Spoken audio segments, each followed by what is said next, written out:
Pendant des années, un espoir a grandi au Sénégal. Un espoir porté par une jeunesse impatiente de tourner la page d'un système politique jugé épuisé.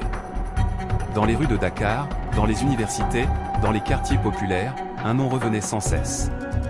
Celui d'un homme qui promettait rupture, souveraineté et justice. Mais cette histoire n'était pas celle d'un seul homme. Elle était celle d'un duo. Deux visages. Deux trajectoires. Une même promesse. D'un côté, le tribun charismatique, Ousmane Sonko. De l'autre, le technocrate discret, Bassirou Diomaye Faye. Un slogan allait sceller cette alliance et marquer toute une génération. Diomaye ou Sonko. Quand l'un tombait, l'autre se levait. Quand l'un était empêché, l'autre avançait. Et contre toute attente, l'histoire s'est accélérée. La contestation est devenue victoire.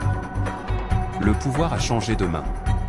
Mais l'histoire politique est souvent ironique. Les alliances forgées dans la lutte se fissurent parfois dans l'exercice du pouvoir. Car gouverner un pays n'est pas combattre un système. C'est faire des choix. Et les choix créent parfois des fractures. Aujourd'hui, au Sénégal, les interrogations se multiplient. Les discours se durcissent. Les regards changent. Dans les coulisses du pouvoir, une question circule désormais.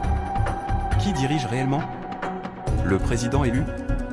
Ou l'homme qui a porté la révolte politique ? Si la rupture devait se confirmer, elle marquerait un tournant historique.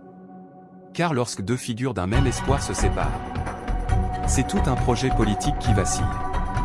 Mais au-delà des rivalités et des ambitions, une question demeure. La plus importante de toutes. Dans cette bataille silencieuse au sommet de l'État, que deviendra l'espoir du peuple sénégalais ? Abonnez-vous à L'Argeco pour votre droit à l'information.